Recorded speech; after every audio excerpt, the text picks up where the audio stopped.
జై శ్రీరామ్, జై శ్రీమన్నారాయణ. అందరికీ నమస్కారం. ఆచార్య సద్బోధన. మనం చేసే దానం ఎలా ఉండాలంటే, దానం అనేది ఒక బాధ్యత. మంచి సమయంలో, మంచి ప్రదేశంలో, మంచి ఉద్దేశంతో సరైన వాడికి తిరిగి ప్రతిఫలం ఆశించకుండా చేసిన దానాన్ని సాత్విక దానం అంటారు. ప్రతిఫలం ఆశించి మళ్ళీ తిరిగి రావాలనే భావంతో, బలవంతంతో, డంబము, పేరు కోసం మొహమాటంగా ఇష్టం లేకున్నా చేసే దానాన్ని రాజసిక దానం అంటారు. సందర్భమే లేకున్నా, అనువు కాని చోట యోగ్యత లేని వారికి అగౌరవంగా, అవమానకరంగా ఇచ్చే దానాన్ని తామసిక దానం అంటారు. ఈ కాలంలో చాలామంది చేసేవి రాజసిక దానాలే. ఒకరికి సహాయం చేస్తే ప్రత్యక్షంగా కానీ పరోక్షంగా కానీ తిరిగి మనకేమైనా రావాలి అనే భావంతో చేసేది. ఫలాపేక్ష లేకుండా దానం చేసేవాళ్ళు ఈ కాలంలో అరుదు. ఇచ్చే దానం నేను ఇస్తున్నాను అనేటువంటి భావన ఉండకూడదు. ఇంటి దైవాన్ని మరిచిపోతే, ఒక భక్తుడు కంచిమఠంలోకి ప్రవేశిస్తూ తూలుతూ తడబడుతూ క్రింద పడిపోయాడు. అతని అవస్థ చూసి అక్కడ ఉన్నవాళ్ళు పట్టుకున్నారు. అయినా అతని నోట్లో ఉండి రక్తం కక్కుకున్నాడు. అక్కడ ఉన్నవారు భయపడిపోయారు. అక్కడ రేగిన కలకలం పరమాచార్య స్వామి వారి చెవులను చేరింది. వారు ఒక పరిచారకుని వంక చూసి, ఎందుకు అంత అలజడి అక్కడ అని అడిగారు. మఠం మేనేజర్ మహాస్వామి వారితో ఎవరో భక్తుడు రక్తం కక్కుకున్నాడు అని చెప్పాడు. మహాస్వామి వారు మేనేజర్తో, అతని దేవురు ఇప్పుడు ఎక్కడి నుండి వస్తున్నాడు కనుక్కోమన్నారు.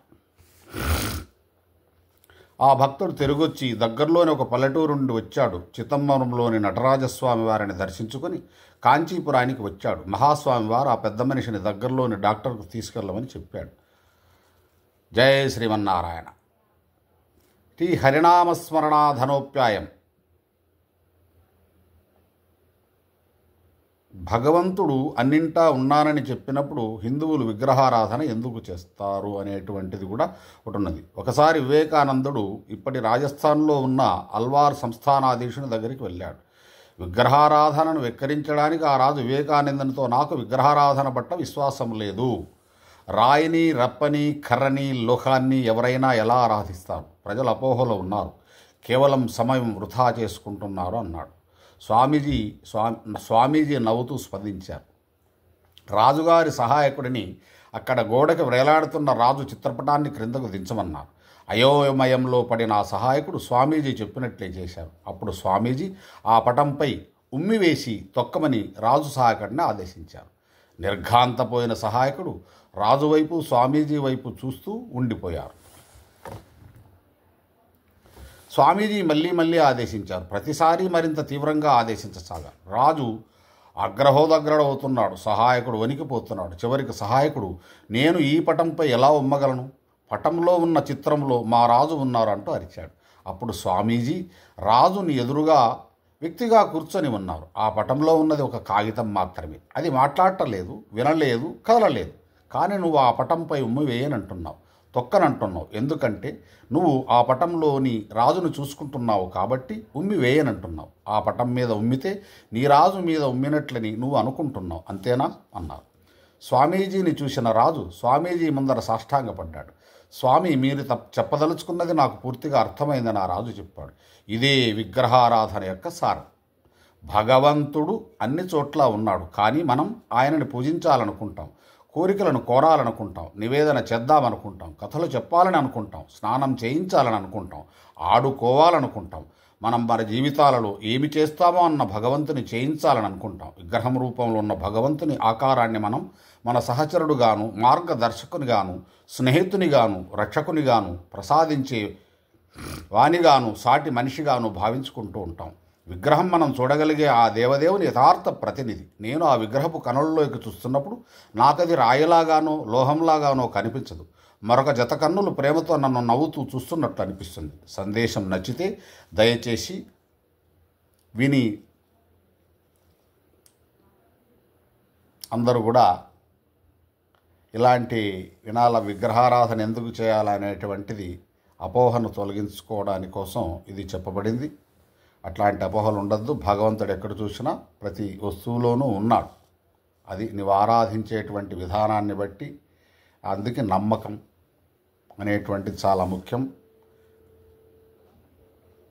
జై శ్రీమన్నారాయణ.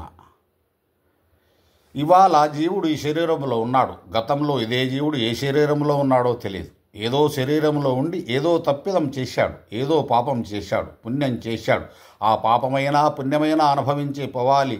పాపం అనుభవ స్వరూపంగా పోవటానికి దుఃఖము, అలాగే పుణ్యం అనుభవంగా పోవటానికి సుఖము, రెండింటికి లెక్క ఇవ్వాలి. వీడు గతంలో చేసిన పాపమెంత, పుణ్యమెంత, ఎంత సుఖపెట్టవచ్చు, ఎంత దుఃఖపెట్టవచ్చు, ఇది లెక్క కట్టగలిగిన వాడిని లెక్క చెప్పి నీ ఎదుట నిలబడి నీ పాపపుణ్యముల ఫలితములు నీకు ఇవ్వడు.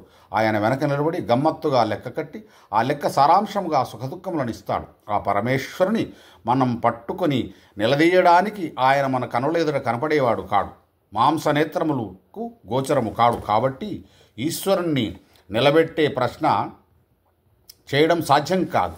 ఆయన ఏ ఫలితాన్ని ఇచ్చాడో ఆ ఫలితాన్ని పరతంత్రులమే అనుభవించడం ఒక్కటే మనం చేయగలిగిన పని. అది కూడా భక్తితో కూడుకున్నది. దుఃఖం వచ్చిందనుకోండి, నాకు భగవంతుడు దుఃఖం ఇచ్చాడని బాధపడకుండా నేను ఏ జన్మలో ఏదో పాపం చేసి ఉంటాను, దానికి ఇప్పుడు దుఃఖం ఇచ్చాడు ఈశ్వరా, ఇప్పుడు దుఃఖం ఎంత బాధాకరమో తెలుసుకున్నాను, కాబట్టి దుఃఖమును కారణమైన పాపము నా చేత చేయబడకుండుగాక, కాబట్టి నాకు దైవమునందు పూనిక కలుగుగాక అని భగవంతునికి నమస్కరించగలిగిన ప్రజ్ఞ అంకురించడం నిజమైన పరిణతి కలిగిన భక్తిని పొంది ఉండటం. అందుకే ధూర్జటి ఒక భజన చెప్పాడు. నిన్ను సేవింపగ పొడమని నిత్యోత్సవం జబ్బని జనమాతృండనని మహాత్ముడనని సంసార మోహంబుపై గుణని జ్ఞానము కల్గని గ్రహగతుల్ కుందింపని మేలు వచ్చిన రాని అవి నాకు భూషణములే శ్రీకాళహస్తీశ్వర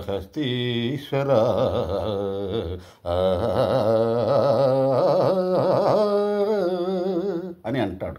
అలా ఉండగలిగిన పరిణతి ఈశ్వరుని కృపచేత మాత్రమే సంభవమవుతుంది. అటువంటి కాలము పరమ బలవత్తరమైన స్వరూపం, అది ఈశ్వర స్వరూపంగా ఉండి ఈ సుఖదుఖములలో రూపములలో పాపపుణ్యములు అనుభవింపజేసి దానివలన కంటికి కనపడని ఈశ్వరుని ప్రజ్ఞని గుర్తెరిగి ఆయన పాదముల యందు నిరతిశయమైన భక్తిని పెంపొందింపజేసుకుని కృతార్థుడు కాగలిగిన వ్యక్తి ధన్యాత్ముడు.